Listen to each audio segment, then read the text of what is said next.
Seja muito bem-vindo, seja bem bem-vinda ao Pod Supremo, podcast dedicado principalmente para os temas de superação, resiliência e motivação, ou superação, relacionamento e motivação. No episódio de hoje, eu estou com André Ribeiro. André Ribeiro é professor e empreendedor, veja bem, e também é do Instituto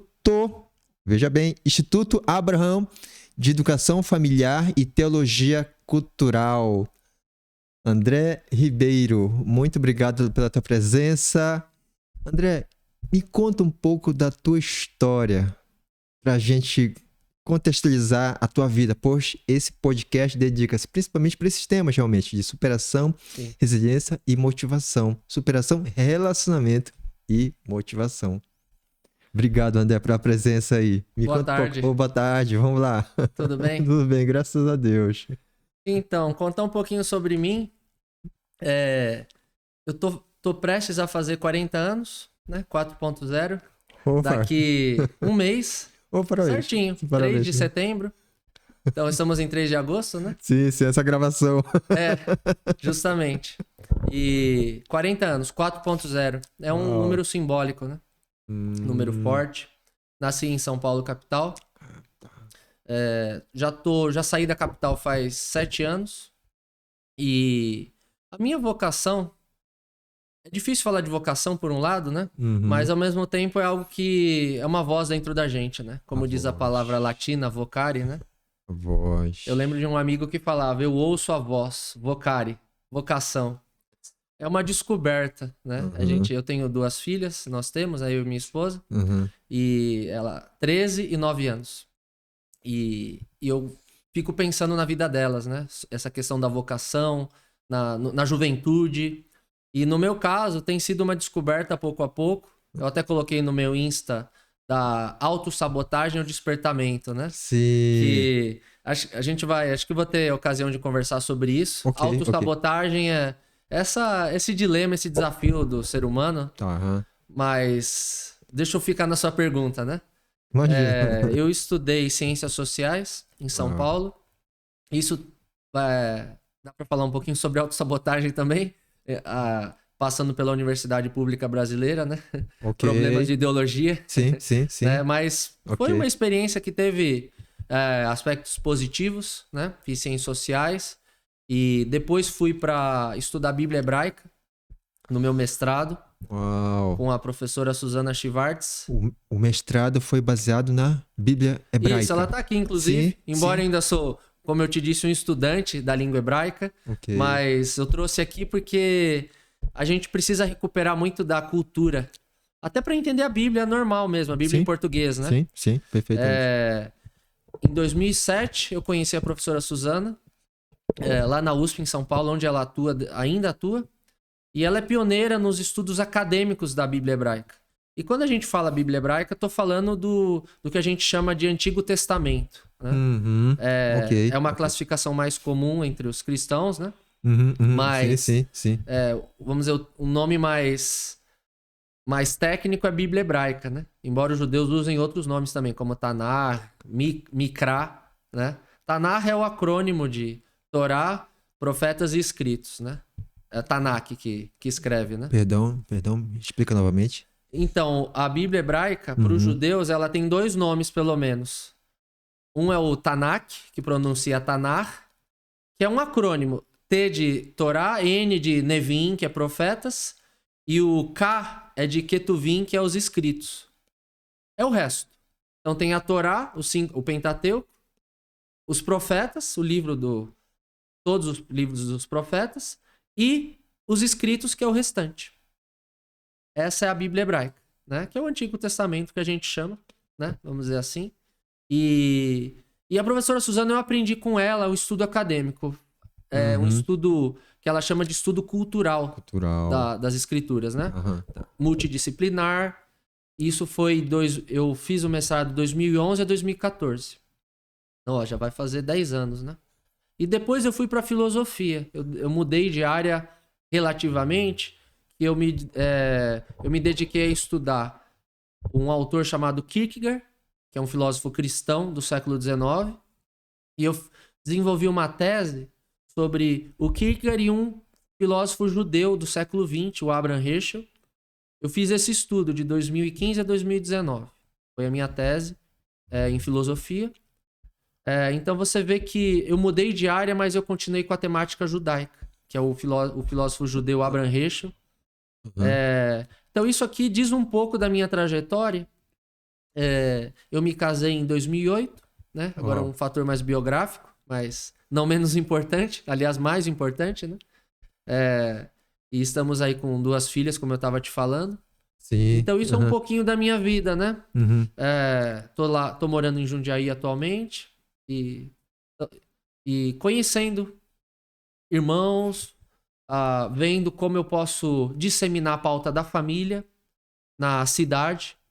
E aí entra um pouco o Instituto Abraão de Educação Familiar, que é esse foco na família, que se despertou mais forte para mim nos últimos 2 anos. Uau! Assim, mais recente. Mais recente, com mais força. Embora, para quem estuda as escrituras, tem esse envolvimento com a tradição judaico-cristã, acaba sendo um envolvimento natural. Mas, para mim, pessoalmente, nos últimos 2 anos, que esse tema se levantou mais forte, da família em vários âmbitos. Desde o âmbito mais estudantil, de estudo de livros, mas também no âmbito prático, pastoral, de ajudar as famílias com os problemas que elas vivem em vários âmbitos, né? Então é mais ou menos... É como se fosse mais embasamento, vamos dizer assim, com mais força, com mais base, é isso? Isso, tanto um embasamento, vamos dizer assim, conceitual, do que seja da escritura em primeiro lugar, mas não apenas. Na verdade, a escritura nos leva para uma totalidade. No âmbito histórico, no âmbito filosófico, no âmbito psicológico, né? No âmbito cultural, que envolve vários aspectos, como a mídia, as escolas, né? Então, que é o Instituto Abraão de Educação Familiar. Ou seja, já resgatando a educação como uma missão da família em primeiro lugar. É evidente que outros atores concorrem. A escola também concorre. Instituições concorrem. Mas a família precisa recuperar essa vocação, né? E isso tem estado muito no meu coração nos últimos 2 anos, né? Show, show. E acessando o teu link lá vamos dizer assim, do teu currículo. Sim, o currículo Lattes, né? Sim, exato. Sim. É algo bem extenso, né? Diga de passagem. Extensão, na verdade, eu ainda não tenho uma grande publicação Ok. em termos de artigos, porque as pessoas que vão para o mundo acadêmico realmente se dedicam a publicar com grande constância, mas não obstante eu ainda não tenho essa produção, tem sido um período de formação para mim, publiquei alguns artigos e eu me vejo numa fase de bastante... a metáfora de José do Egito tem vindo muito na minha mente, né? Uau. Aliás, eu acho que tem muito a ver com o tema do podcast, que é resiliência. Sim. Né? Eu tenho passado por uma série de... A história de José do Egito é uma história de tratamentos, de desafios, né? Para quem não tá familiarizado e falando em 1 minuto sobre ela... Não, pode demorar mais de 1 minuto. Inclusive, eu estava conversando hoje lá em casa sobre isso. Na verdade, eu sempre estou falando sobre o José, né? Que em hebraico é Yosef, o nome dele. José é uma jornada de superação, porque ele, com cerca de, se eu não me engano, com 17 anos, ele teve um conflito com os irmãos. Ele era um rapaz que tinha dons, que tinha um chamado de Deus para umas tarefas importantes, né? Mas ele era um jovem, como jovem ele tinha dificuldades, problemas. A gente vê no texto da escritura uma certa soberba, uma imaturidade. Da parte dele? Ele contava os sonhos dele de modo displicente. Ele realmente teve sonhos, teve visões, mas ele chegava e contava o sonho, mostra... eu não me lembro os detalhes, mas ele meio que contava vantagem, né? Que o sonho mostrava ele prevalecendo sobre os irmãos. E era uma verdade. Só que assim, tudo tem um tempo e um modo, né? Sim, de ser contado. Que queria estar numa posição acima, né? É realmente interessante essa percepção. Não tinha pensado dessa forma, sabias? Tem alguns pregadores que eu já vi eles Uhum. conseguirem captar essa nuance do texto de que realmente ele não soube lidar. E realmente é difícil, né? Existe uma curva de aprendizado e José teve que passar por isso. No entanto, foi um caminho um tanto quanto tenso, porque, em primeiro lugar, ele foi traído pelos irmãos, Sim. né? Ok. E assim, quando a gente passa por uma traição de pessoas próximas, isso é difícil, né? De pessoas distantes não é fácil.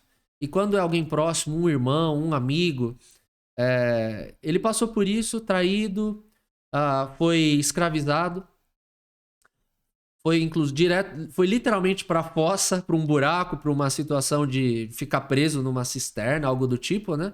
Depois foi vendido como escravo. Então, olha a situação de você, é uma coisificação, né? De um ser humano se tornar uma mercadoria e... Coisificação, verdade. Ele estava ali com a família, os irmãos, o sangue do sangue. E então é uma jornada difícil, ele vai para o Egito, como nessa situação de escravidão. E o que acontece? Ele tinha o dom, ele tinha as capacidades, mas ele passa por essa curva. Posteriormente ele é empregado. E o que acontece? Caluniado, acusado de violentar a esposa do patrão, né? Do Potifar. E aí é preso. Então, traído, escravizado, caluniado e preso, né?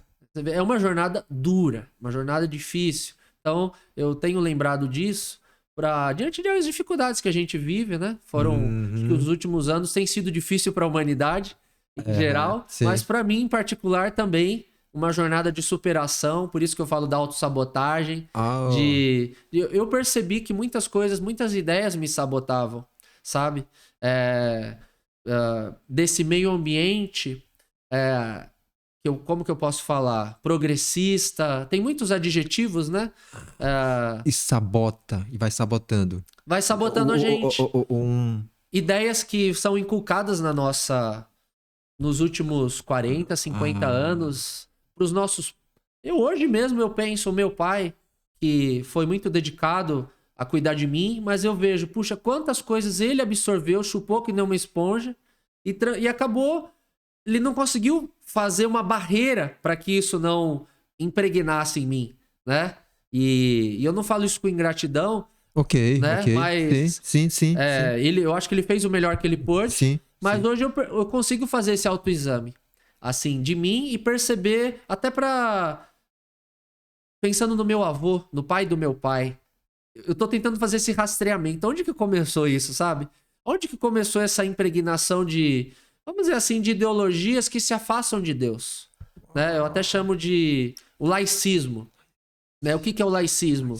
É a ideia de que Deus tem que ficar fora da sociedade, ele tem que ficar fora. Acho que isso começa mais com a Revolução Francesa, né?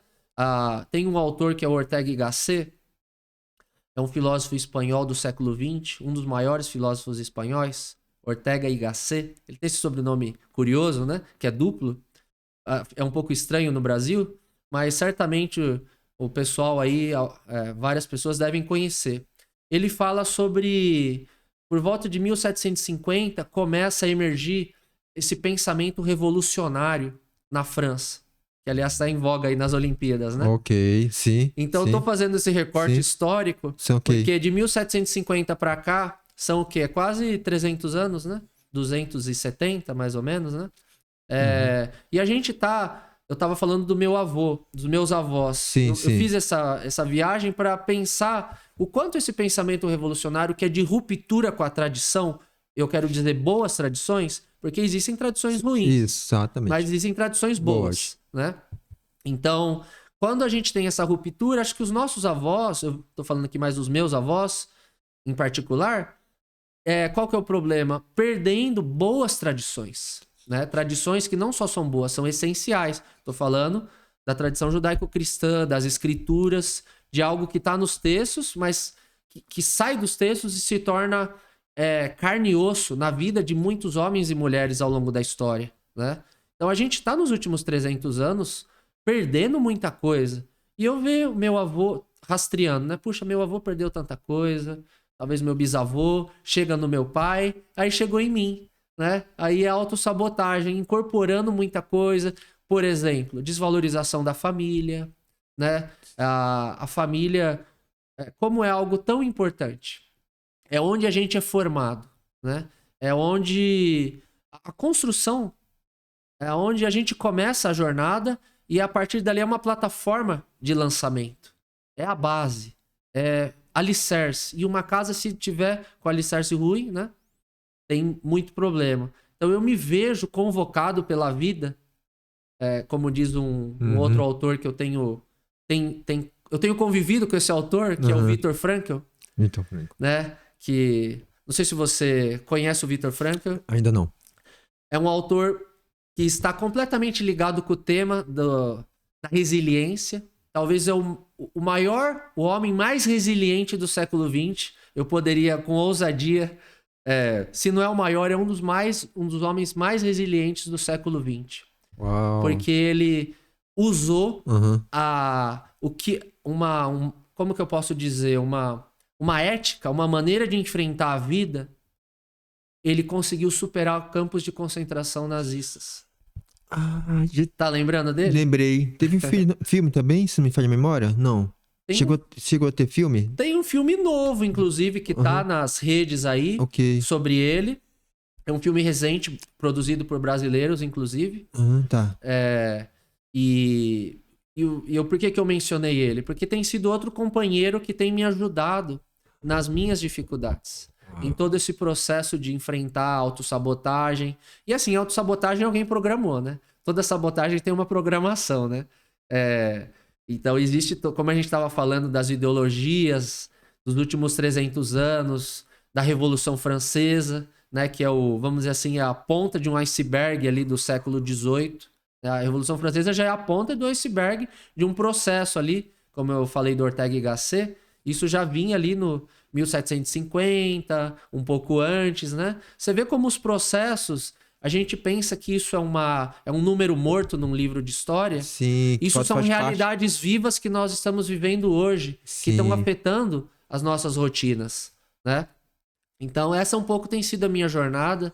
Eu tô grato a Deus por tudo que eu tô aprendendo. Tenho uma longa jornada ainda de autoconhecimento. Tô nesse processo, né? Falei do José. Acho que José é um homem de processo. Foi duro o caminho, mas o que as pessoas chamam de atraso, Deus chama de processo. Eu escutei isso recentemente, né? Muitas vezes a gente acha que é um atraso. José passou por uma jornada muito dura, mas havia um processo, porque Deus sabe extrair coisas boas de situações ruins. Felizmente. Perfeitamente. Né? Mas tem momentos que a gente não percebe. Teve momentos de eu ficar muito crítico. De eu ficar muito... Puxa, Senhor, por quê? Por que essa pessoa me deu uma punhalada nas costas e você fica com dificuldade de perdoar, né? Eu vivi isso em 2021. Numa determinada situação de um amigo que realizou uma coisa que não foi legal, né? E aí eu tive um processo de digestão e de perdão mesmo, né? Mas foi um processo. E a logoterapia do Viktor Frankl me ajudou nisso. Tá ajudando ainda, na verdade. Uau. E você falou sobre o autoconhecimento, né? O autoconhecimento. E me explica mais, como é que tá sendo para você isso? De que forma você tava o antes, né? E o atual de hoje? E lógico, futuramente vai estar num processo... Outra versão. Uma outra versão. Sim. Completamente diferente do de hoje. Diferente. Né? Porque eu creio que... Minha visão é essa, que não é atraso a pessoa passar por uma situação X que aparentemente seja negativo, por assim dizer, entre aspas. Na minha visão, não. Na minha cabeça, não. Porque eu passei também por algo dito destrutivo emocionalmente, mentalmente, sim, só que foi através desse fato é que hoje eu sou o que sou hoje. Sim. Né? Então, e isso eu aprendi às duras penas, sim. Eu aprendi na pancada, vamos dizer, apanhando. Né? E hoje eu agradeço em ter passado. Não é por ter passado, mas em ter passado. Sim. né, esse processo, né? Então, para mim, não vejo como atraso também, né? Então, me explica Verdade. na tua perspicácia, na tua visão, essa parte aí do teu autoconhecimento, né? Claro. Eu tava falando com você sobre esse tópico da família. Eu acho que ele é um exemplo, porque eu venho da igreja evangélica Ok, protestante, né? ok. Evangélica é o termo comum, protestante é o termo mais chique, né? Aham. Mas é a igreja, né? Igreja. E eu venho de igrejas, de comunidades que, na verdade, mais recentemente, como que a ideologia progressista ela é absorvida pela igreja. Isso é um dos tópicos que eu vivenciei na pele. Porque tem passagens da escritura em que é dito, né? Quem amar pai, mãe, filhos mais do que a mim não é digno de mim. Né? Por exemplo, Sim, né? ok. É uma passagem Uhum. se eu não me engano, do Evangelho de Lucas, por exemplo, que Jesus está trazendo um princípio. Veja como a maldade, ela pega coisas verdadeiras e distorce, produzindo a meia-verdade, né? Porque esse texto, ele tem sido usado para desvalorização da família. No sentido, olha, você tem que deixar sua família de lado, porque olha o que está escrito. Se você amar seus pais mais do que a mim, você não é digno de mim. E é evidente que ali está sendo estabelecida uma ordem de importância, não é verdade? Existe uma ordem. É, Claro, o Senhor nosso Deus, ele está acima de todas as coisas. E claro que nós podemos colocar diversos objetos acima de Deus. E a família pode ser um deles, né? No entanto, a família é uma realidade criada por Deus. E o próprio Deus vai ordenar as coisas. Vejam que é um tópico muito importante se a gente pega, por exemplo, a, a Santa Trindade, ou Triunidade, né? Que talvez é o termo mais correto. ok. Que é um tópico complexo, elevado, Uhum. sublime, mas existe ali um dos tópicos que emerge desse tema, vamos colocar assim, é o quê? É a família, que é o Pai, o Filho e o Espírito Santo. É uma relação familiar entre as pessoas da Triunidade. Então, olhe da onde que vem a noção de família. Ela vem direto de Deus.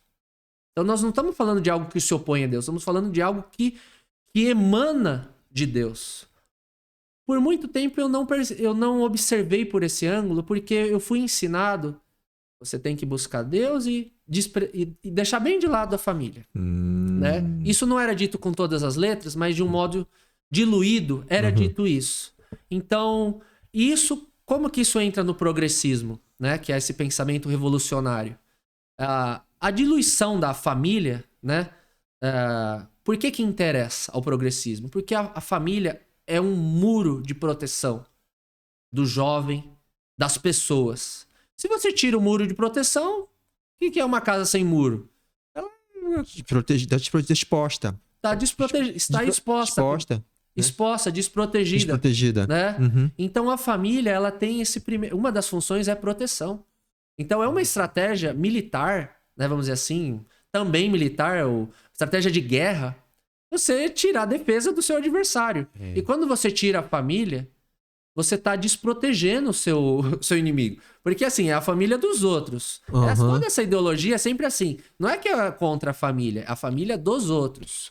Né? Porque a família Se a gente vai, por exemplo, mais lá pro Oriente, pra China, por exemplo, não existe essa dissolução da família como tá acontecendo no Ocidente. Embora eles não valorizam a família enquanto socialistas, né? Uhum. Mas assim, os princípios, eles estão sendo preservados minimamente, porque eles sabem que se dissolver a família, a sociedade ela desce junto pelo ralo, né? A família, veja até pensadores fora da tradição judaico-cristã, Aristóteles, que é o grande pensador grego, ele fala que a família é a base da sociedade. Até Aristóteles, que foi, claro, foi um grande sábio, um homem que discerniu muitas coisas, né?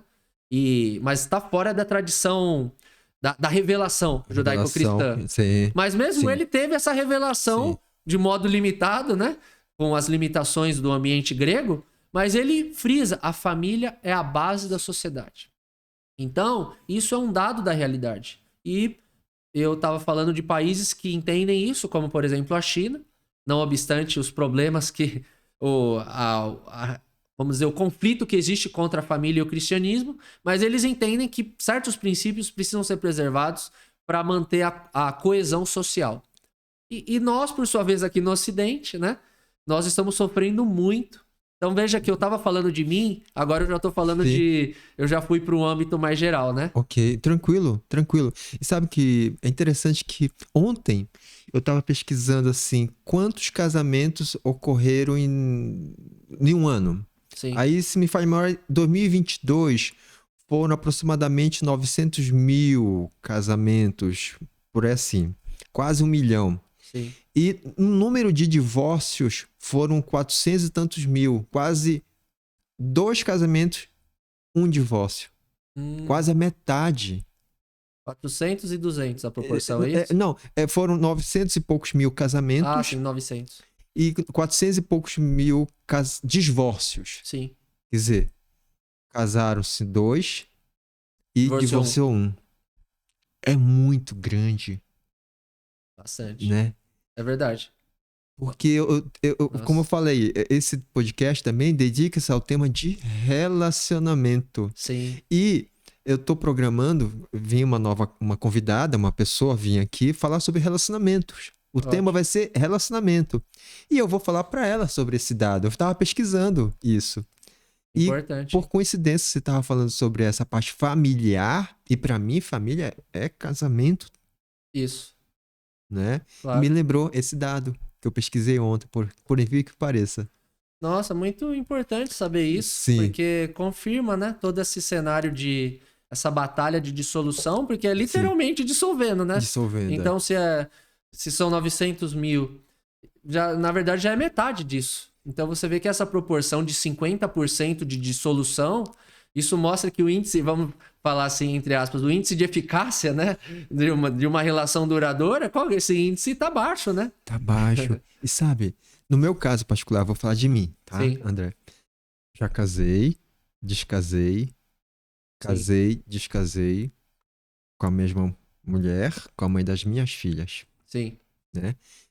E no último ano, o ano passado, eu casei com uma outra mulher e descasei. Sim. Por situação X lá que aconteceu do nosso relacionamento. E infelizmente, vamos dizer assim, eu falo infelizmente porque não é algo desejável. Sim. Né? Acontece, né? Comigo aconteceu. Claro. Esses episódios. Sim. Ou essas infelicidades, vamos dizer. Eu digo infelicidade porque não era o que eu desejava. Sim, né? Claro. Então eu sou um exemplo dessa estatística, sabe? Não porque eu quis, não porque eu quero que tivesse acontecido, enfim, né?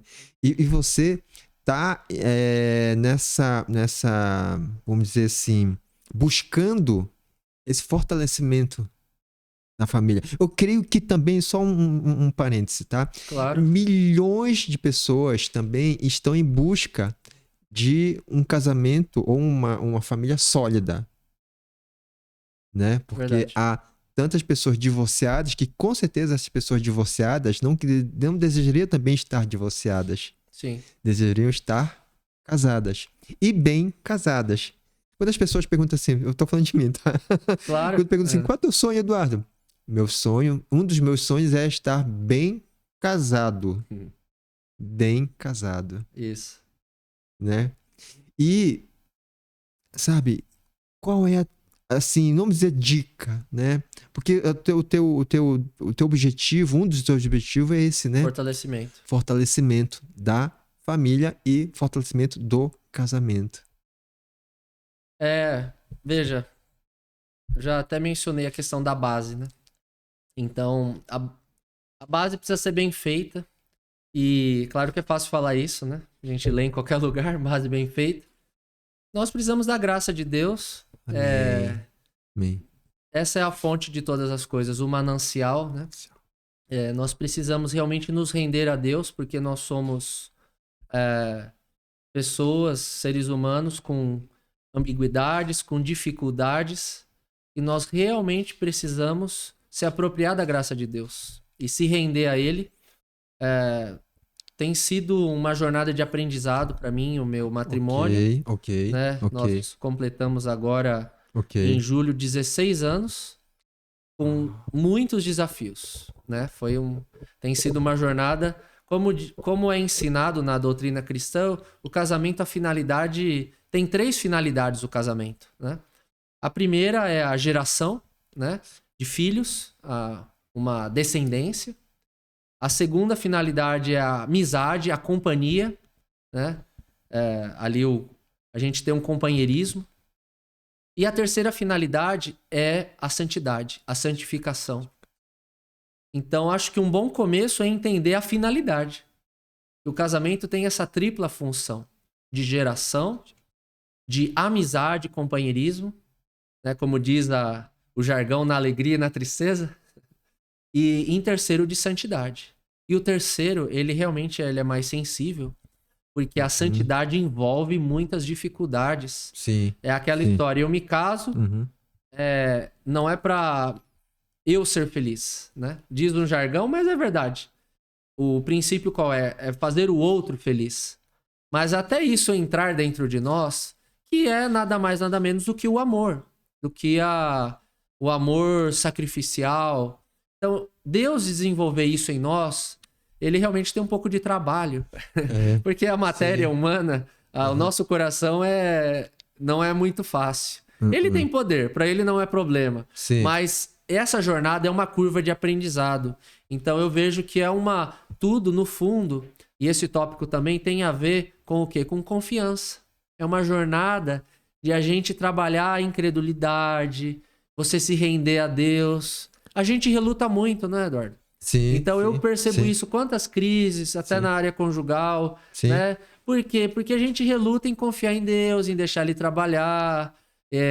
Então você falou de uma dica pro matrimônio. Sim. A primeira coisa é realmente se render a Deus, né? E isso vai ser uma jornada, não é uma coisa de um dia, de 2 dias. É a história de José. José, de quando ele é vendido como escravo até o reencontro com irmãos, são 23 anos. Dos 17, ele reencontrou os irmãos com 39. Nas vésperas dos 40 anos, assim como eu, que estou nas vésperas de fazer 40. Então, mais um ponto de identificação com José. Sim. E olha, e uma coisa, assim, quem tem essa base cristã, quem tem essa base bíblica, né, tem esse entendimento. Só que sabemos que muitos não têm a base bíblica e não têm a base cristã. O entendimento é bem diferente, né? Como é que a gente poderia ajudar essas pessoas? Boa pergunta. Esse é o nosso desafio, né? A gente se tornar, como diz também um outro jargão, que o cristão é a Bíblia viva para o mundo, né? Então, o desafio, se as pessoas não leem as escrituras por N motivos, por preconceito, por etc., por ainda não terem sido sensibilizadas, as nossas vidas precisam incorporar os princípios, né? Então, a gente precisa, com a graça de Deus, realmente incorporar, né? Mesmo que a gente ter uma flexibilidade de linguagem, a gente se aproximar das pessoas sem desvalorizar os princípios, né? Isso é muito importante, a gente não pode sacrificar a essência, né? Mas, por exemplo, como a gente estava falando, se o casamento tem 3 finalidades, que é a geração de uma descendência, a amizade e o terceiro, que eu falei, santificação, mas se a gente for mudar o termo, pode ser o quê? Desenvolvimento pessoal. A gente pode já trabalhar com esses princípios éticos, né? Então, ajudar um casal que está querendo formar uma aliança conjugal, olha, você está disposto a ter seu caráter trabalhado para você trabalhar a compaixão, o altruísmo, o sacrifício dos seus prazeres em prol do outro, né? Então eu creio que isso vai ajudar a estatística que você falou, que os casamentos 50% tá dissolvendo, né? Sim. Então acho que se trabalhar isso vai ajudar, né? E no linguajar não bíblico, não cristão, vamos dizer assim, tá? Sim. Me perdoa, tá? Se eu usar essa palavra. É Claro. interessante que esse linguajar é bíblico. Desejando ou não, como você falou, o caráter, o altruísmo, a fidelidade Sim. e vários outros, né, outros itens ou características que um casal almeja, mesmo não sendo cristão, não tendo um conhecimento ou discernimento bíblico, não é verdade? É verdade. Porque quando há, vamos dizer assim, uma mentira envolvida, né, uma traição envolvida, por assim dizer, o casal, mesmo não sendo cristão, né, não tendo esse embasamento, é bíblico isso, Sim. né? Então, essa forma da gente, como você mesmo falou, o exemplo, né?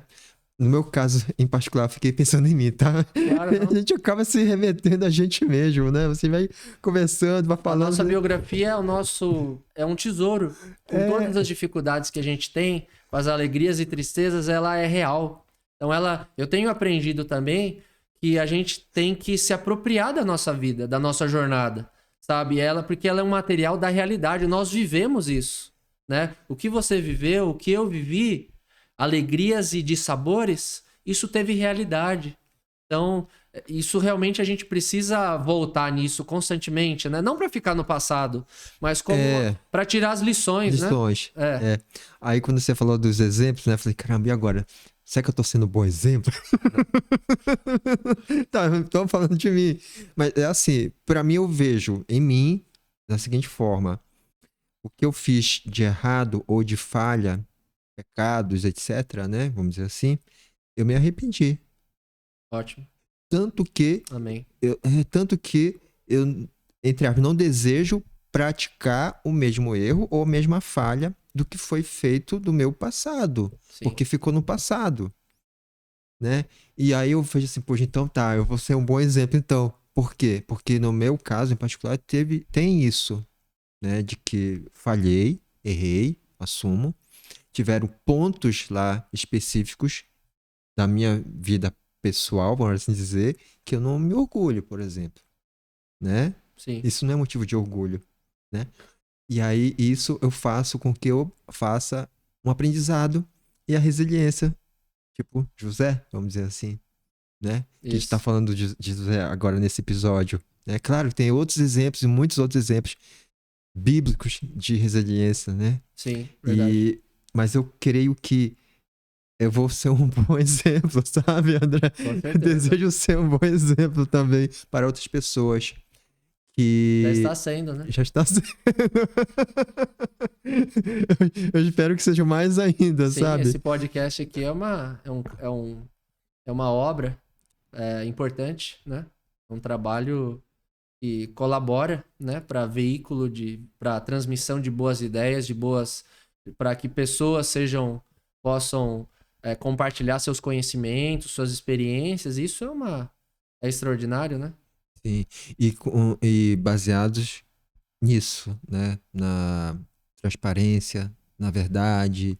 Sim. Sim, algo que possa passar o de bom para as pessoas, né? Para que elas possam se motivar, inclusive, no que é falado aqui.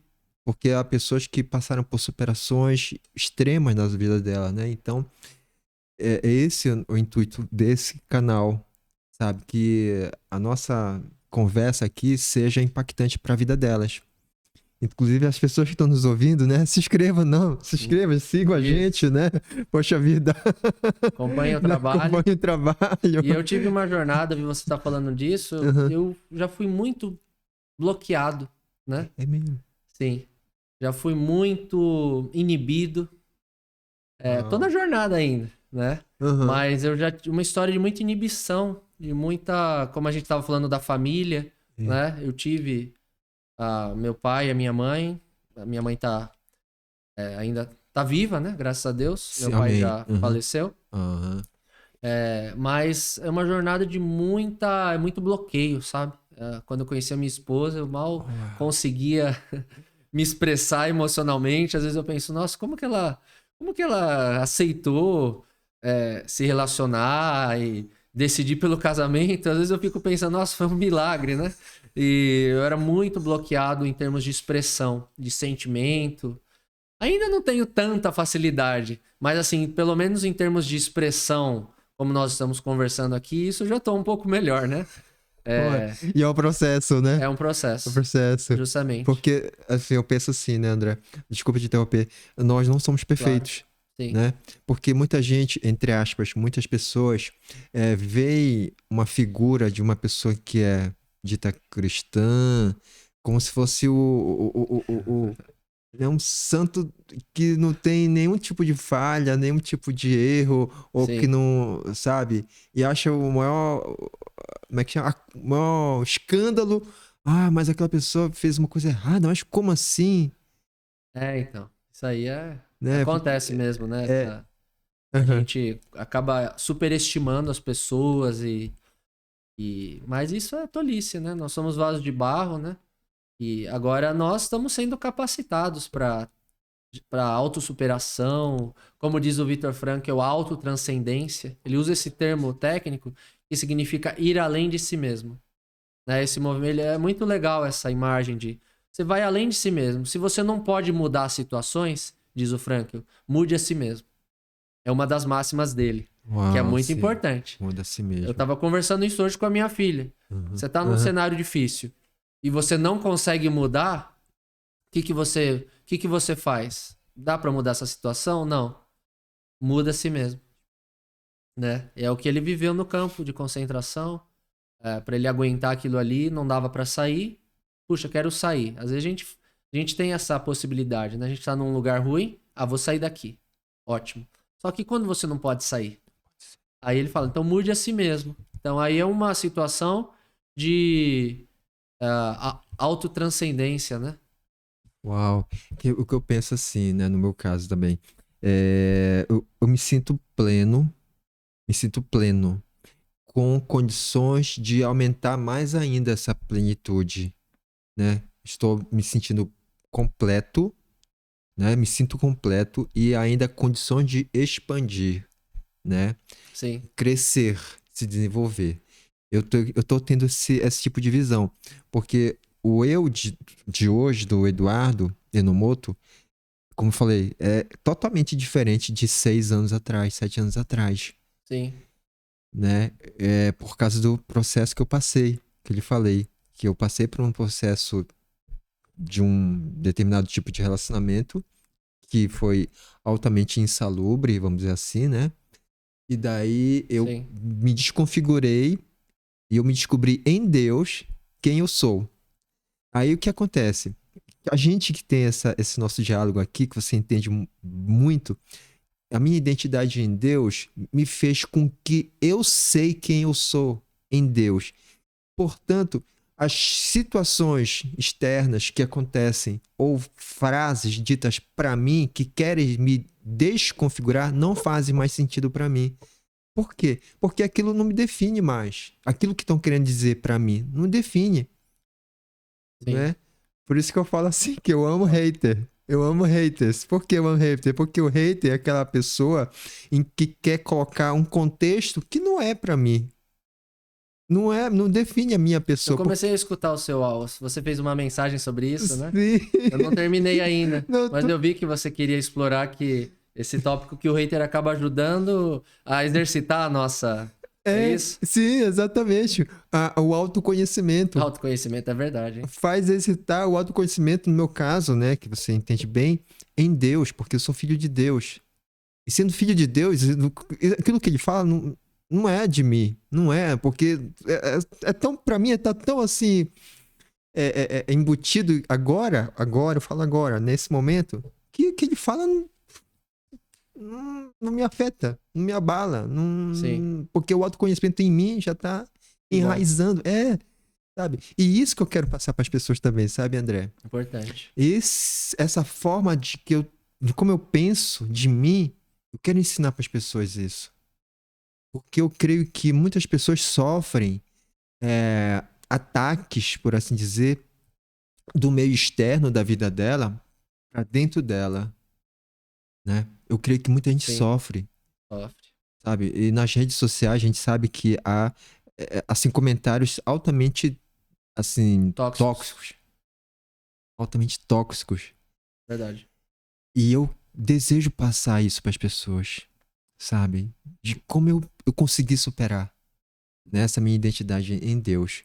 Mesmo as pessoas que não. Eu insisto em dizer que as pessoas que não têm uma crença em Deus, não têm uma crença bíblica, mesmo assim há essa possibilidade de ter esse autoconhecimento, porque ela vai saber o valor dela, né? Claro. De quem ela é, sabendo quem ela é, sabe? Eu creio que eu passei por esse relacionamento dessa natureza insalubre para ser o que eu sou hoje, para poder passar esse conteúdo para as pessoas, sabe?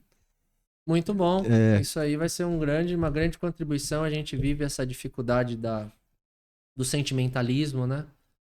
Tem até um livro que se chama Podres de Mimados, que é de um escritor inglês, o Dalrymple. Chama Podres de Mimados, algo assim, a cultura do sentimentalismo tóxico. Ele tá falando do mundo de modo geral, né? É todo esse mimimi, né? Trocando em miúdos, é uma exacerbação dos sentimentos. Então, esse subtítulo do livro, acho que é a cultura, ou algo assim, do sentimentalismo tóxico, né? Podres de mimados. Tá tão mimado que até tá podre de mimado. Claro que isso é mais uma hipérbole, mas a gente vê isso, né? Que a gente acaba se tornando sensível demais. E é o que você falou. isso. É difícil mesmo. Você ter os haters, nas mídias, né? Que é bombardeado, né? Tudo Bombardeando mais. a gente. É. E é um ambiente até um. Como que é? O esgoto do. As pessoas falam o esgoto do Twitter, né? Que acho que o pessoal fala, porque tem realmente discussões, às vezes, que eu não tô muito familiarizado, felizmente, né? Mas eu já. É muito fácil de acontecer agressões verbais enfim, barraco, vamos dizer assim, né? Barraco na internet, isso.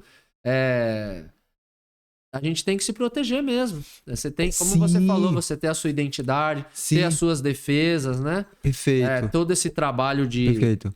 de uma missão, de vocação, de valor próprio, né? Trabalhar todos esses princípios, né? A gente precisa desse trabalho de base pra gente ser humano, né? O que acontece hoje em dia é que a gente tá numa era vamos dizer assim, uma era do funk, né? Da dissolução das coisas.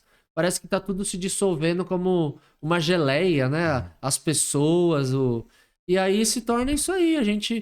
É um processo de animalização do humano, né? Porque quem é muito reativo é uma natureza mais animal, não é verdade? E a gente tem realmente. essa natureza em nós, né? Ainda, Sim. como parte da nossa decadência, né? Mas graças a Deus, Amém. a gente pode, mediante o poder de Deus, a gente pode ser transformado ao que nós somos destinados a ser, filhos, né? E cheios de glória. A palavra glória, em hebraico, é kavod, uma palavra muito rica, kavod, porque ela tem esse aspecto de luminosidade, mas ela também tem um aspecto de substância. A palavra hebraica muito rica, kavod, é a palavra que também significa peso. E uma coisa, quando tem peso, né? Esse livro aqui, peso, tem massa. Né? A gente não pensa na glória de Deus como algo com massa. Só que a palavra hebraica tem essa raiz de massa, de uma substância, sabe? Uau. Então a gente tem que pensar que as coisas espirituais, elas têm uma realidade, uma substância. Quanto mais a gente se conecta com esse manancial, a gente vai se tornando um ser substancial. E a gente sai dessa geleia, dessa coisa amorfa, né? Que na prática faz o quê? Nos enfraquece, né? Lá na ponta da lança, a gente fica fraco e é como você descreveu, né?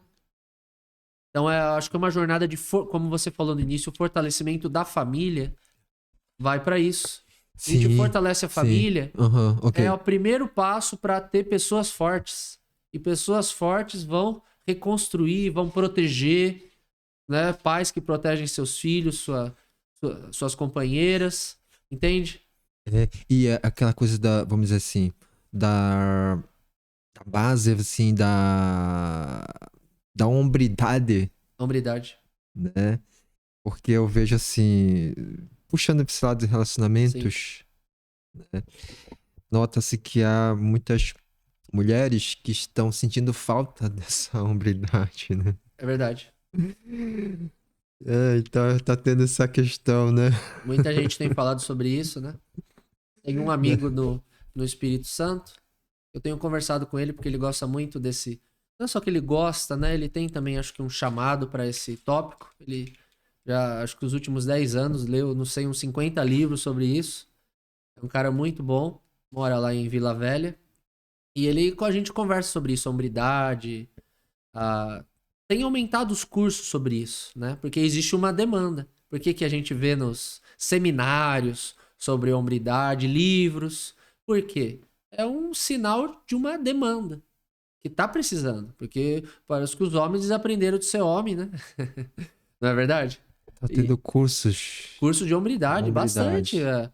Tem um pastor conhecido que é o JB Carvalho. É um que eu me lembro de vários no ambiente católico também, esse tópico, né? Entre intelectuais católicos então muitos livros nos Estados Unidos sobre isso. Eu vejo com o meu amigo, ele me atualiza um pouco, né? Bastante literatura sobre hombridade, muito material, livros bons e que bom, né? Só que assim, é um sintoma, né? Um sintoma de algo que precisa ser reaprendido, né? Porque acho que não precisaria de tantos livros, né? Para isso, tantos seminários mas está havendo necessidade e a gente tem que enfrentar, né? Os problemas a gente está aqui em 2024, a gente está numa história, numa altura da idade histórica, com grandes desafios no âmbito familiar, né? No âmbito das bases, da hombridade, do ser homem, né? Resgatar os princípios que fazem isso, né? E também o ser mulher, logicamente. Porque se você anula você acaba anulando o outro. Show, O embaralhamento, né? Show. Maravilha. De ser mulher também. Isso. Sem esquecê-las. Isso, Sim. justamente. Porque um complementa o outro, né? Acho que o plano original é esse, que um complemente o outro, né? Eu tenho esse pensamento também, sabia, André? De que um complementa o outro. Eu esqueci de falar nesse detalhe, que eu me sinto pleno, me sinto completo, ao mesmo tempo em que futuramente, né, pra mim, Sim. a mulher seja também plena e completa para complementar. Não é para ser completada e nem eu ser completado também. Para complementar. Um complementar o outro. É verdade. Né? Ser interdependente. São independentes e interdependentes. Sim. Né?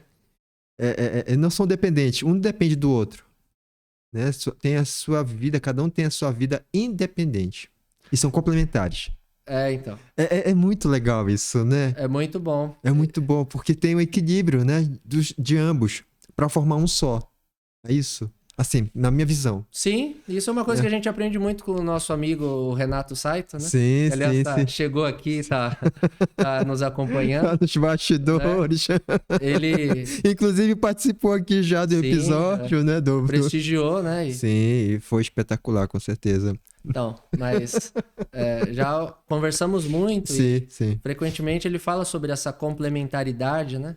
Inclusive na tradição judaica tem a graça e a exigência, que é a hesed, que é a graça, o favor, e por outro lado a gevurah, que é a exigência, a severidade, né? São duas coisas complementares. E se a gente pensa, eu estava pensando isso hoje, na vida a gente precisa dos dois, né? São duas características divinas, né? A generosidade, a doação, que é a graça. E por outro lado, existe o quê? Existe a cobrança, no bom sentido, a exigência, uma certa condicionalidade, que Deus, por exemplo, ele ensina, né? Se você não perdoar, você não vai ser perdoado. Isso é uma condição. Mas, ao mesmo tempo, existe muita generosidade. É uma abundância, né? Uma cachoeira de generosidade. E aí, aplicando ao matrimônio, é o homem e a mulher. também se complementam, né? Deus colocou características distintas em cada um, né? Potenciais, sensibilidades, e isso é incrível, né? Incrível, só que ao mesmo tempo é desafiante, porque assim, tem gente que fala, puxa, não, se o casal for igual, um é igual ao outro, tá resolvido. Não é bem assim, porque perde muita coisa. Quando casais são parecidos, vamos dizer assim, apesar que mesmo sendo parecido, tem a diferença que é estrutural, né? Ok. Mas, na verdade, a diferença é o que dá sabor, né? Para um casamento. Só que ela tem que ser trabalhada para que ela não vire... Tudo tem que ser trabalhado, senão vira uma guerra, né? Um conflito, né? O conflito, Um vai ser melhor do que o outro, um quer ser melhor do que o outro, um vai ter mais razão ou menos razão do que o outro. Isso. Mas no fundo, uma pessoa é organizada, outra é desorganizado. Isso é bom, porque assim, na verdade, são potenciais distintos, né? Um é mais artístico, a gente brinca lá em casa, né? A minha esposa é mais, em certos aspectos, um pouco menos organizada, e a gente fala que é um caráter mais artístico. Às vezes faz de brincadeira, que os artistas são mais, né? Entendi. Gente, né? Isso é um estereótipo, Sim. né? É uma brincadeira, Sim. né? Mas, por um lado, a gente tem que aprender a conviver, né? Com a diferença. Então, eu acho que isso são tópicos importantes como você vinha falando, como que os matrimônios, os casamentos vão durar, né? Esse é um desafio, né? Mas o que a gente aprende da história, da revelação de Deus na história, né? É uma história de pessoas distintas, né? É uma história de muitos dons. É real. Então a gente realmente precisa estar vendo essa diversidade para não padronizar as pessoas, né? Sim, e essa diversidade é interessante que Jesus, que não veio aqui, ele andava junto com as pessoas que eram à margem da sociedade. Sim. Né? Dessa diversidade. Ele se aproximava dos pecadores, vamos dizer assim. Sim. Ao invés dos senhores da lei, tô falando certo? Isso, sim. Né? Havia uma... Bem, Jesus, ele teve essa... como sendo a própria revelação, né? Do próprio Filho de Deus. Sim. Ele confrontou muitos sistemas, né? Então, existe o problema... Qual que é o problema? O problema do poder, né? Desde sempre, ali tinha os fariseus, os saduceus, que eram os principais grupos, não é? Então, criaram-se sistemas, ficaram petrificados, e desde antes da encarnação de Cristo já haviam problemas, né? Mas quando a própria verdade encarnada, a luz veio ao mundo, né? E as trevas não gostaram, né? Então é esse desafio dos sistemas, das estruturas, né? Como você falou, né? É interessante o poder, né? A disputa, né, do poder, porque os senhores da lei, vamos dizer, queriam ter o poder, né, na mão, é isso? Havia já um desvio da essência, né? Nós vemos também Mateus capítulo 23, por exemplo, é um texto clássico que fala sobre uma série de, como que eu posso dizer, desvios, né? Por exemplo, vocês fecham as portas do reino para quem deseja chegar, a multiplicação de exigências. Aquele filósofo judeu que eu mencionei para você, o Abraham Heschel, ele cita uma frase da tradição judaica que diz assim: nós precisamos colocar uma cerca ao redor da Torá, né? A Torá, ela é mais chamada de lei, né? Assim, no ambiente cristão, né? Mas existe esse princípio judaico de você proteger a Torá, as escrituras, vamos dizer assim. Você coloca uma cerca de proteção, né? Acho que tá no Talmud, se eu não me engano. Mas qual que é o problema que o próprio Heschel aponta? Tem o perigo de você valorizar mais a cerca do que o conteúdo. Uau! Né? O Abraham Heschel falou isso. Nossa! É o perigoso. Então, é o perigo de a gente perder... A pretexto de proteger, você cerca um muro. Nossa! Muitas vezes... E o que é isso na prática? É uma infinidade de exigências, de multiplicação de mandamentos. Então a escritura fala um mandamento, você multiplica por 50, né? Então tem não assassinarás, não cobiçarás. E aí o que faz a tradição? Ela começa a estudar, meditar, só que vai criando outros. E alguns são bons. Só que assim, existe o perigo disso se alastrar como uma fogueira, e ao ponto que a gente chega na época da encarnação de Cristo e havia um excesso de normas. Se multiplicou de tal maneira que aí você vai perdendo a essência, tanto muro, tanta restrição. Então o problema não é a Torá, não são os mandamentos. Os mandamentos são importantes. As leis, os estatutos, os princípios. Isso é importante, porque a gente não pode ir no extremo, né? A gente não está trabalhando em extremos, a gente tem que trabalhar no caminho, certo? Mas é o que a gente vê ali, Jesus, a gente vê nos evangelhos, ele lidando com petrificações, com exageros, né? E o problema é isso que ele está falando, não está falando contra a Torá, ele não fala contra os mandamentos, só que ele fala contra a decadência humana. A gente cria uma cerca, né? E isso foi ali no caso da tradição dos judeus na época, né? Mas isso continua. O catolicismo também vivenciou isso, outros problemas, né? Então esse problema persiste, né? Aí depois os protestantes também, né? Cada um na sua fase, né? Não é? Show. Sabe, André, me bateu na mente agora sobre os jovens. O que a gente poderia falar para os jovens, né?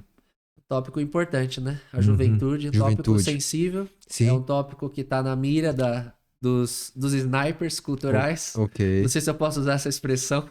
Snipers culturais. É uma metáfora para... Os jovens estão sendo visados por quê? Porque os jovens de hoje vão ser os governantes de amanhã, vão ser os eleitores de amanhã, né? Então, a primeira coisa, eu volto para o tema da família. Porque os jovens estão dentro de famílias. Perfeito, né? Isso que eu gostaria de falar. Jovens e família, como é que a gente poderia ajudá-los, orientá-los, enfim, dar uma abertura na mente dessa garotada aí. Pois é, resgatando princípios importantes. Sim. A começar pelos pais, né? Sejam os pais mesmo, ou os responsáveis, os cuidadores, né? Nas mais variadas situações. O que acontece? O jovem precisa de referenciais, não é? Um dos problemas da hombridade é que os rapazes não têm pessoas que o ajudem, referências, masculinas inclusive, para inserção na vida adulta, não é? A gente não precisa essa transição não é fácil. Então a primeira coisa é referenciais, né? E aí que é o resgate da família, do que é ser um pai, o que é ser uma mãe, para você orientar os seus filhos. E é o básico, você ensinar, olha meu filho, a família é uma coisa importante. Veja, eu vim de uma família, estou aqui com todas as dificuldades, meus pais me ensinaram coisas, e eu aqui estou passando o bastão para você. A primeira coisa, eu vou te ensinar o que é uma família, o que é um homem, o que é uma mulher, quais são nossos deveres, noção de dever, de responsabilidade, né? São princípios básicos, agora tem que ser trabalhado dia a dia. Agora, qual que é o problema? O problema é assim, eu até tenho conversado sobre isso. Você limpa, depois suja. Já vou explicar. Eu tô me referindo à escola, por exemplo. Ok. Os pais fazem um trabalho em casa. Ok. Né? Então você vai lá, ensina, manda pra escola, suja. Eu limpo em casa, a escola suja. Eu limpo em casa, a escola suja. Então, o que eu quero dizer? A gente precisa limpar. Quando você limpa, depois você... Se você... Tô pensando aqui numa sala. Eu limpei a sala, eu tenho que fechar janelas. Não posso deixar ficar entrando poeira, né? Não vou falar para as... crianças, não vão derrubar, vocês vão comer alguma coisa, não derruba pizza no chão. Você tem que preservar limpo, não é? Então não basta só limpar, você tem que impedir a sujeira de entrar. Então as famílias modernas vivem um desafio do que eu chamo de ralos, né? Um deles é a escola. Claro que outros são São os canais de entrada dos problemas, entende? É evidente que tem pessoas que ouvem isso e falam, você quer criar uma bolha, você quer tirar os filhos do mundo. Não é nada disso. Se trata de bom senso. A escola moderna, ela tá com sérios problemas. E não são problemas que eu comecei a ser sensibilizado para isso em 2022, né? Falar. Que eu tava falando com você. Sim, que eu assisti 2 anos pra cá. É até um curso que eu assisti. Eu não vou fazer o merchandising, né? Mas pra mim, tudo bem. É só o título, é de um instituto, eu não tenho nenhum vínculo, Sim, mas sim. é um mini curso chamado Os Males da Escola. E ali eu aprendi, foi muito intenso a verificação dos problemas desde o âmbito externo até o interno da escola.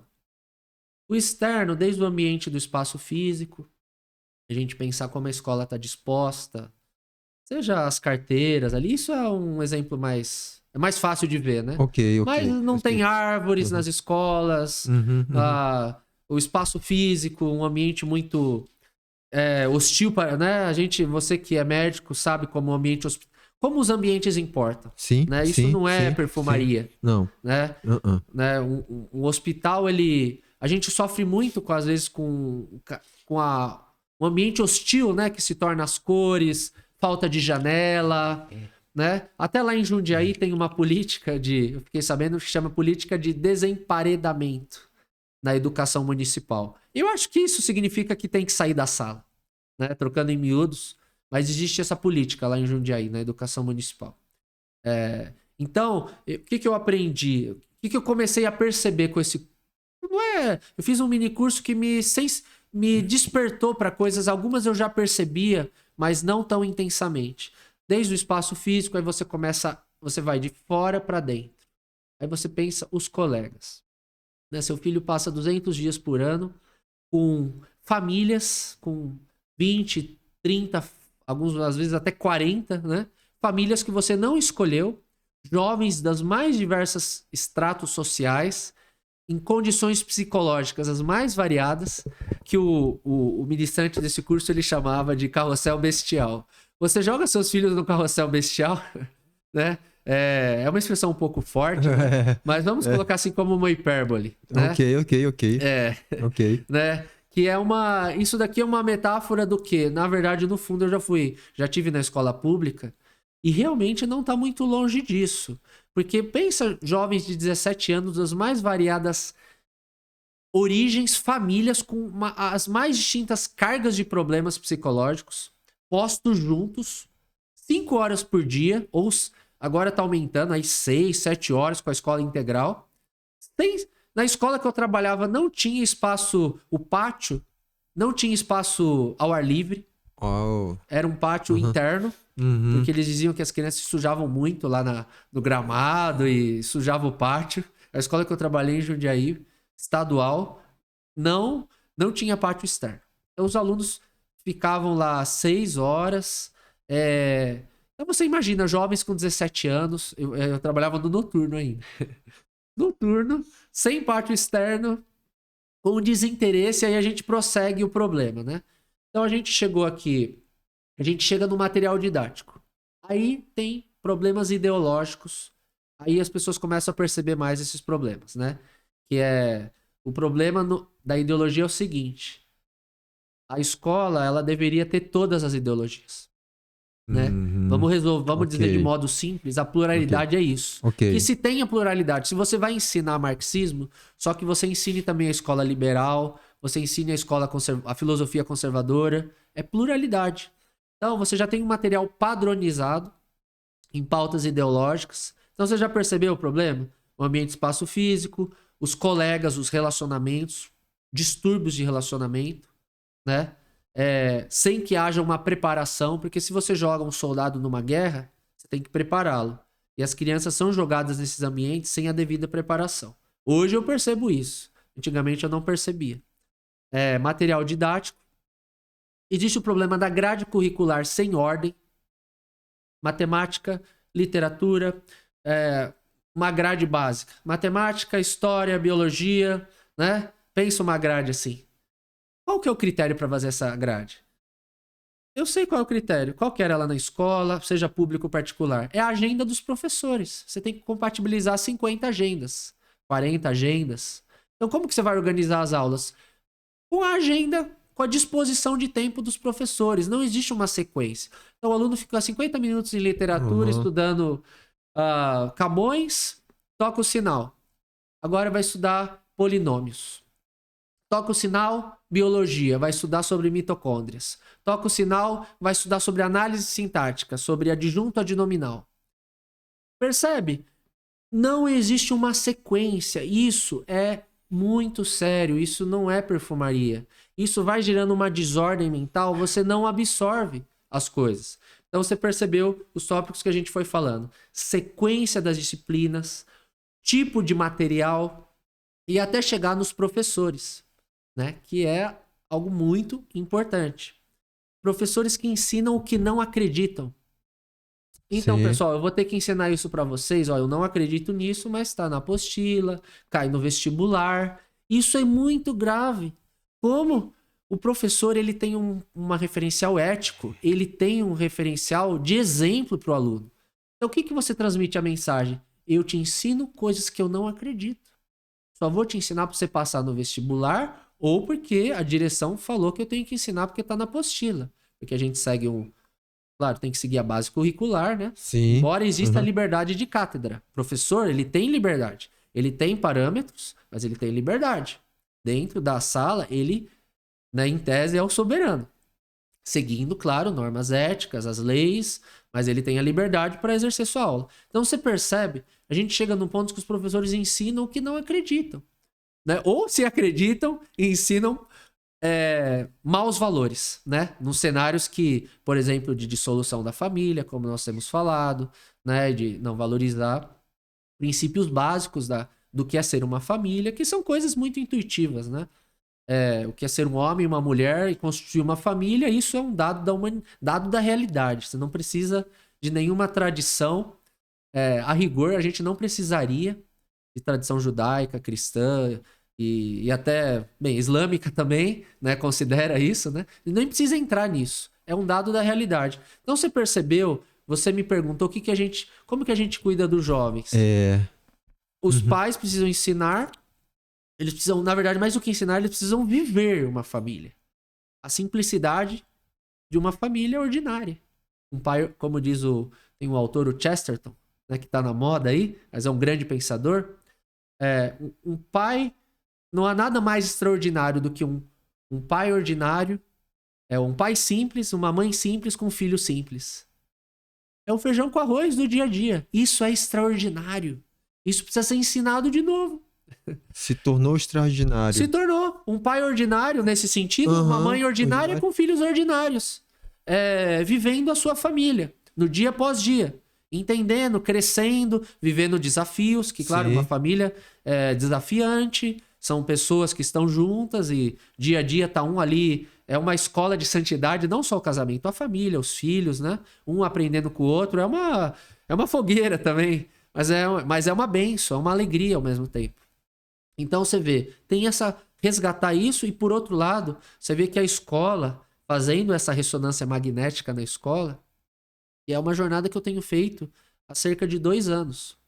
Isso não faço isso há muitos anos, né? São cerca de 2 anos que eu fui despertado para isso. E eu tô mais do que convencido que a escola ela se tornou muito problemática. Então, a gente realmente precisa fundar escolas, abrir escolas, né, ou reformar as que existem, mas é um pouco difícil. Às vezes é mais fácil você abrir um novo do que reformar o que já existe, não é verdade? Só que a gente primeiro precisa ver o problema. Né? Não adianta se angustiar, né? A gente precisa ver esse problema, dar uma respirada, que nem tudo tá perdido, só que a gente tá um pouquinho atrasado.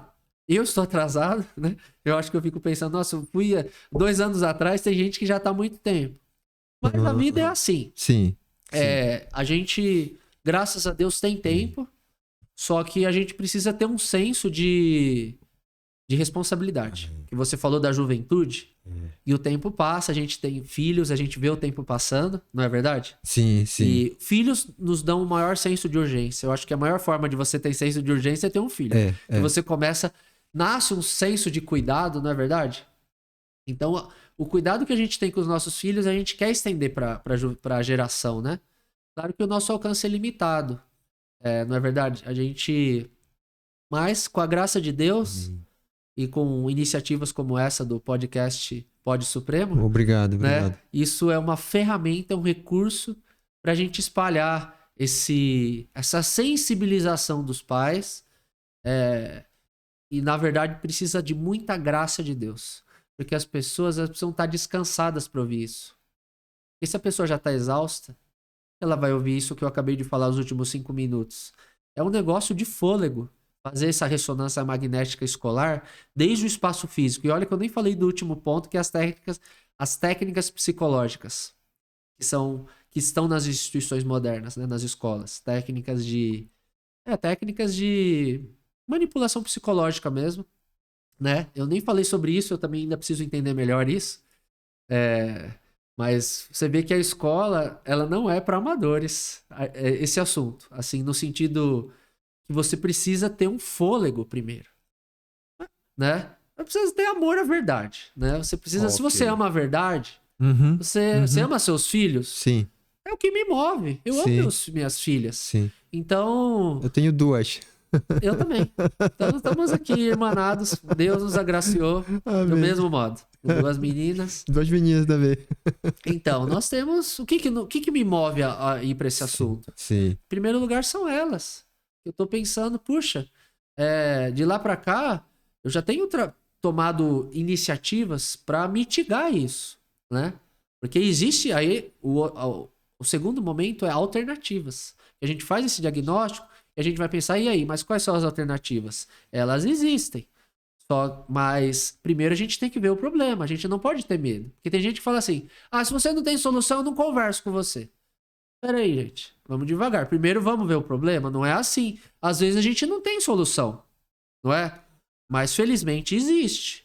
Tem saídas, né?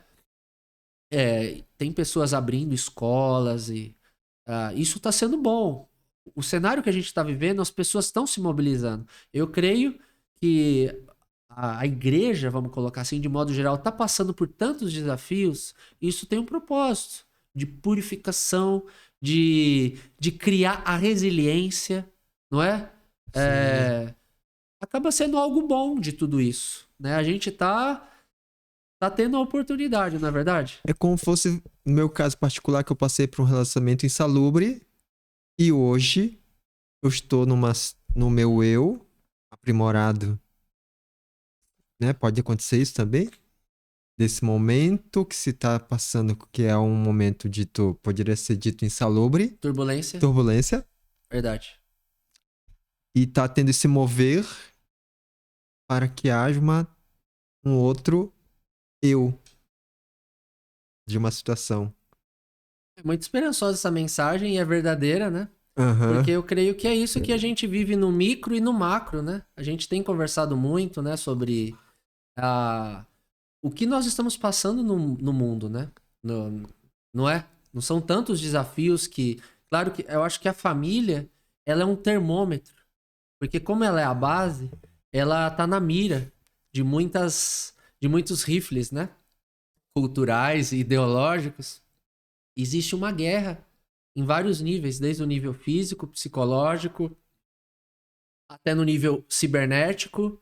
E vai indo, né? Até chegar no nível mais transcendente. Mas em todos os níveis é um combate que é antigo, mas a gente tá numa fase, né, que a gente até fica meio sem ar, né? Precisa de estratégia. Mas eu, pessoalmente, tô focado, tô sensibilizado para esse campo da família e da escola. Para esses 2 campos, né? Assim, trabalhando a tradição filosófica, estudo de cosmovisão, que é um assunto muito sensível a mim, né? Inclusive para ajudar a juventude nisso, para ajudar a juventude a identificar problemas de cosmovisão, né? Porque a gente estava falando dos materiais escolares, por exemplo. Por exemplo, o darwinismo. né? É um problema ideológico muito grande no darwinismo. E ele faz parte da estrutura da nossa... Evolução. Não, o darwinismo, o que ele é? Ele é um cânone da nossa sociedade, do pensamento científico atual, não é? Você fala em darwinismo, em todas as universidades, o pensamento de Darwin é reverenciado. E assim, na ciência, o que precisa acontecer? Um debate. Se ele é um cientista que chegou a certas conclusões, por definição, elas podem ser questionadas. Isso que se chama ciência, não é? Sim, e não, porque do contrário, Darwin virou um sacerdote. E aí ele não é objeto. Se você questionar Darwin, você é o quê? Um negacionista. E veja, eu não estou questionando Darwin. Eu estou simplesmente problematizando certas conclusões, né? E tem um químico, que é esqueci o primeiro nome dele, é o Eberlin. Ele tá nas redes, ele trabalha muito bem esse assunto, que eu não tenho competência de trabalhar. Mas eu estou aprendendo com ele. Mas eu preciso aprender um pouco sobre isso, por quê? Por causa das minhas filhas, por causa da juventude, para que elas aprendam, olha, vocês vão estudar ciência, aula de biologia? Tá bom, só que vocês vão estudar uma pluralidade de visões. Existe a visão darwinista, mas existe a visão da teoria do design inteligente. Explica melhor pra gente. O TDI. Ela é um modo bem fácil de entender para quem está sensibilizado com as escrituras. Ok. É a ideia de que existe a criação, o universo, ele tem um design. Ele foi criado. Nós olhamos para o universo e nós vemos uma inteligência no modo como ele está configurado. E é razoável nós supormos que existe uma inteligência por detrás disso, né? Que seria a mente inteligente por trás desse universo inteligente. Porque o universo ele funciona de um modo, com uma sofisticação, desde os mais... desde, como que eu posso dizer, lá no extremo das galáxias, né, as leis macrocósmicas, até o nível quântico, o nível nanomolecular, não é? Desde indo do micro, que é o nano, não é? Ok. Desde as nanocélulas daqui da minha mão, até as macro-leis das supernovas e desses fenômenos aí astronômicos, não é? Existe uma inteligência fantástica. Sim. Então, a teoria do design inteligente, que eu ainda estou aprendendo sobre ela fala o quê? Ela fala de uma mente inteligente. E tem diversas correntes. Alguns, os cristãos, os judeus e os cristãos entendem que é o Deus criador, né? Agora, tem outras correntes que vão falar de outros seres. Mas o que tem em comum? Existe uma mente inteligente que criou o universo. Então isso já é diferente desse mecanismo cego que vem do pensamento darwinista e que como se o mundo fosse um relógio, que é uma mecânica, um relógio que funciona assim com meio que ao acaso. Não é esse o imaginário. Mesmo eu não sou um cientista biológico, mas a gente não tem esse imaginário. O que é o mundo? Parece que é um monte de engrenar, quer dizer, ensinam isso pra gente, não é? O mundo, o universo é um monte de engrenagem funcionando aleatoriamente, baseado no acaso, não é isso? Então, isso é uma visão. Existem outras, e a escola precisa dessa pluralidade. Eu estou dando um exemplo da aula de biologia, né, de ciências naturais. Se a gente vai para aula de história, também. Aí a Revolução Francesa, que parece que como tem um cientista político chamado Alexis de Tocqueville, ele fala do caráter religioso da Revolução Francesa. Né? Tem um livro dele do século XIX. Lá no século XIX, por volta de 1856, se eu não me engano, eu não me lembro o título agora, mas eu estava olhando essa semana, ele fala do caráter religioso da Revolução Francesa. Então você ensina a Revolução Francesa, você tem que ensinar, gente. Tem gente que trata isso como um dogma. Só que nós vamos olhar aqui como um fato histórico? Sim. Então você olhar sobre o que aconteceu, sobre os problemas, né? E tem muitos problemas em termos criminais, de assassinatos que houve na Revolução Francesa. Então, eu tô te dando um exemplo. Você percebe como a aula de história ela tem que ter uma pluralidade? Sim. Tocqueville traz uma sim. outra visão da Revolução Francesa. Aí tem Uau. na aula de biologia, a teoria do design inteligente vai trazer outra visão. E assim por diante, né? A juventude precisa de pluralidade verdadeira. Porque o que existe aí é pensamento único, dogmático. Sim. Entendeu? Sim, a verdadeira. A verdadeira diversidade. Verdadeira É tão diversidade. falada a diversidade, né? Aham. Não é verdade? Que um só não é a verdade absoluta também, vamos dizer assim. Um só que quer dizer que seja a verdade, né? É, imposto como um pensamento único, né? Pensamento único. Desses dois exemplos que eu dei, tanto da biologia como da história, né? Por exemplo, que a Revolução Francesa é lindo, maravilhoso, igualdade, liberdade, fraternidade. Ai, que lindo, né? Mas essa história, ela tem pormenores, filigranas, sutilezas. Na verdade, ela tem fatos históricos que simplesmente estão sendo desconsiderados, como a violência, a carnificina. Uma das frases da Revolução Francesa qual era? É enforcar as tripas do último padre, enforcar o padre nas tripas do último rei. Algo assim. Eu não me lembro. Uau. Mas eram dos jargões da Revolução Francesa. Então é matar todos os padres, os reis, é uma carnificina enorme. Como que isso a gente pode achar que é uma coisa assim, uma coisa super tranquila, que trouxe a democracia, que né, tem todo esse verniz, não é? Um verniz tão belíssimo, né? Como se fosse um momento áureo, assim, de pôneis saltitantes. E a realidade é que é muito duro, né? Foi um negócio terrível e nós estamos em 2024. Olha o estado da República Francesa. A França, que tem um acervo histórico incrível, tem uma história espetacular. A França está... Nós estamos colhendo os frutos de 200 anos. Sim. Então, a nossa juventude... Nós estamos no Brasil, não na França. Ok. Né? Mas temos que lidar, né? Com tudo isso, né? Os nossos jovens, né? Nossos jovens. André, eu vou falar uma palavra, dessa palavra fala outra. Sim. Né? Eu creio que tem tudo a ver com o que a gente tá falando aqui. Tá? Só uma palavra? Uma só, né? Se possível. Claro. Família. Fundamento. Pátria. Minha terra. Supremo. Senhor nosso Deus. Deus. Minha origem, meu destino. Explica pra gente melhor. Minha origem, meu destino em Deus, sobre Deus. Difícil falar uma palavra só, né? Não. Seu exercício. Agora pode explicar, Pode né? explicar isso, me explica. Sim. Bem, é da onde nós viemos, né? É a nossa fonte. É o nosso pai. A palavra pai, em hebraico, é ave, né? E ave significa o quê? É duas letras, né? É o Aleph e o Beit. É a força da casa. É isso que significa pai. Ele é a força da casa.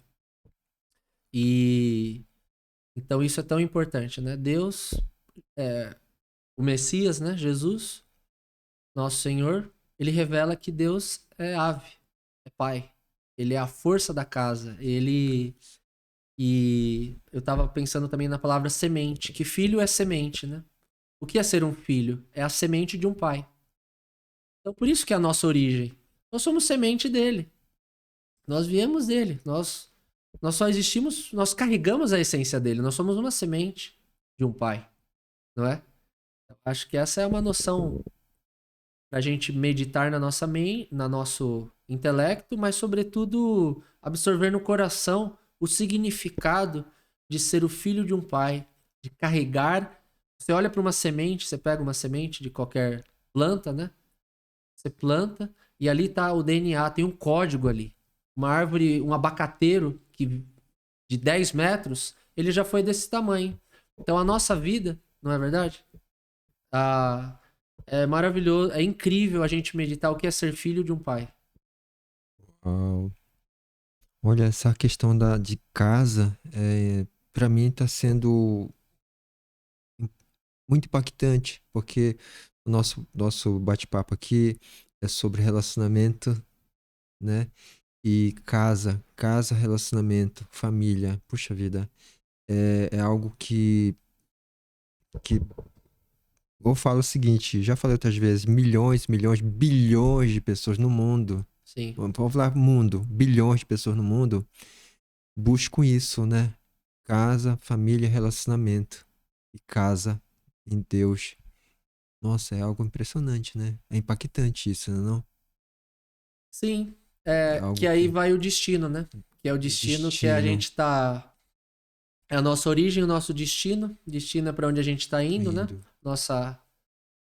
Para onde a gente vai a nossa estrada da vida, né? Ela tá indo para algum lugar, né? É bom que esteja, né? Senão estamos à deriva, né?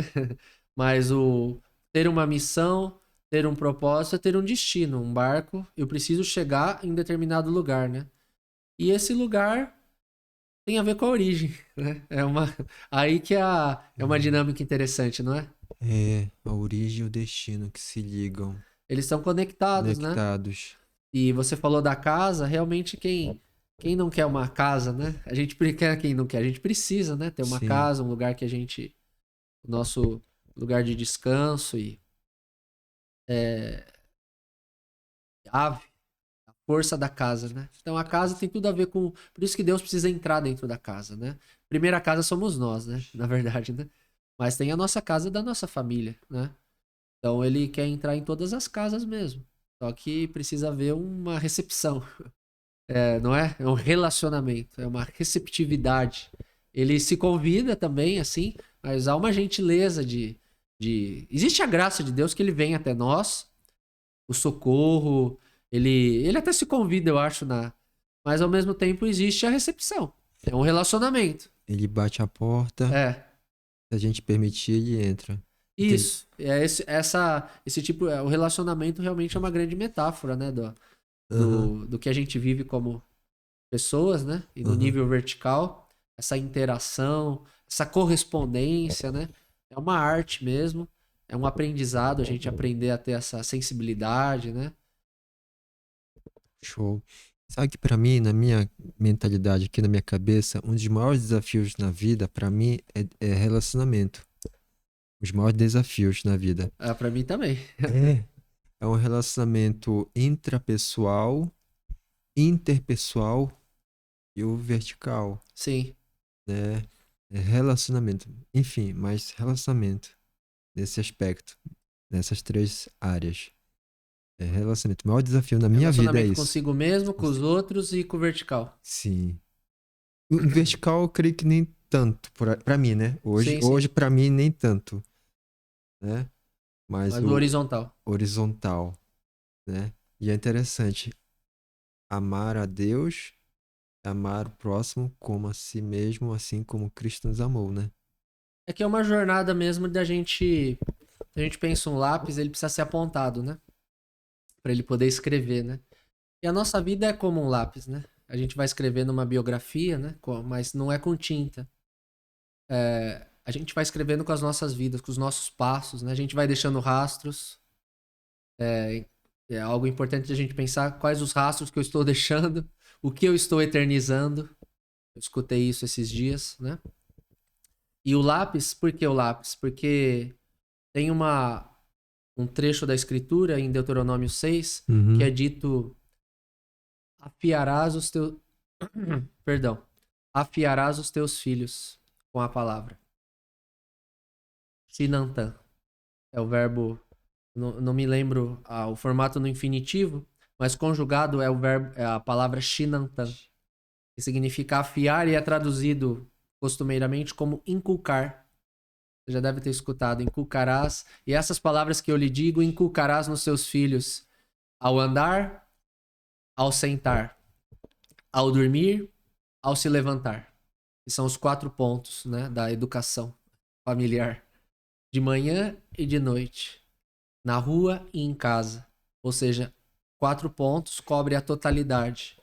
Esse é o ensino, a palavra divina, que os pais eduquem seus filhos a todo tempo, pensando na totalidade. E o verbo ali é afiar, que a gente conhece como inculcar. Inculcar. Quando você afia, você tira a lasca. Uhum. Então, você falou da dificuldade de relacionamento, porque a gente precisa ser afiado.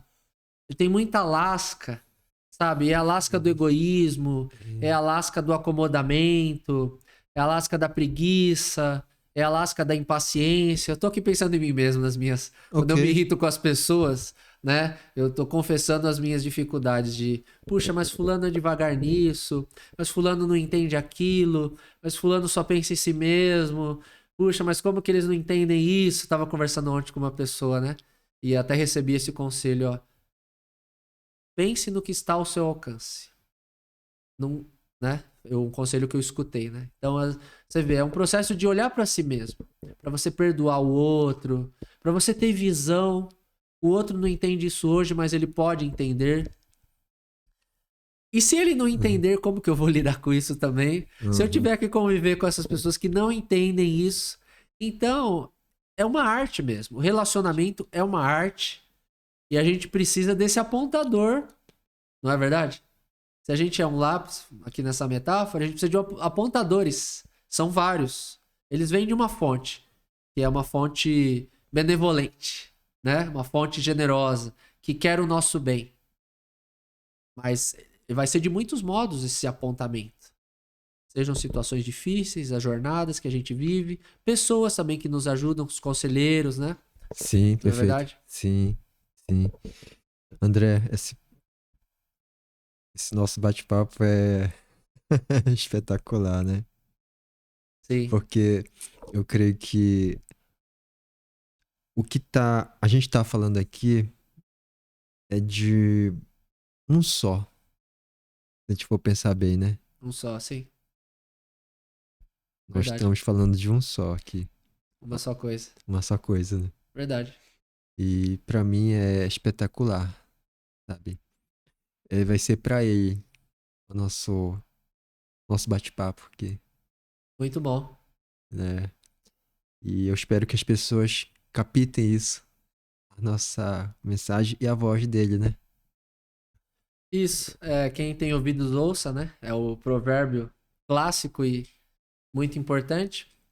Válido para todos nós, né?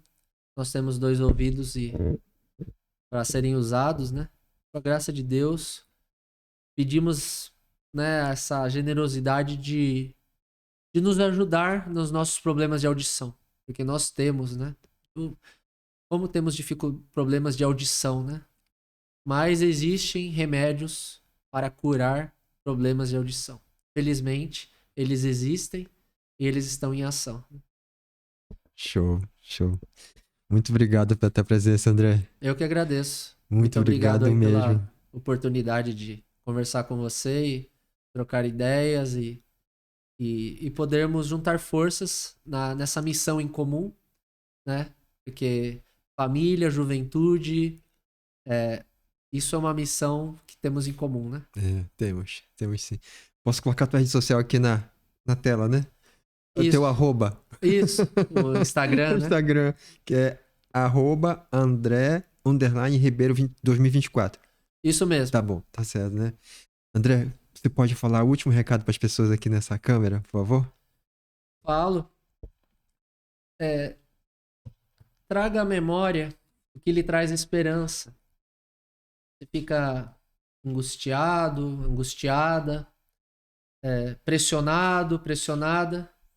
Não é fácil mesmo. Mas procura lembrar das coisas que te dão alegria, que te dão esperança. Traça objetivos, traça metas, porque uma boa parte das depressões e angústias é porque a gente não tem metas. Trace metas, pense em coisas boas, e você vai perceber que vai dar certo. Vai dar certo porque a gente não tá sozinho. Muito obrigado, André. Obrigado mesmo. Deus abençoe. Amém. Deus abençoe mesmo. Obrigado pela participação. Eu que agradeço. Muito bom. Legal. Gostou? Muito bom. Foi tranquilo? Tranquilo. Tranquilo. Eu acho que eu falei demais em alguns momentos, a gente se empolga, né? Imagina. Mas eu acho que fazendo mais podcast, a gente vai sendo apontado o lápis, né? Vai afiando. Legal. É isso, pessoal. Curta, compartilhe, comente. Se faz sentido o que a gente conversou aqui, siga a gente, né? Siga a gente, se inscreva no canal. Sim. E a gente se vê na próxima, tá bom? Fique com Deus. Até mais. Tchau, tchau.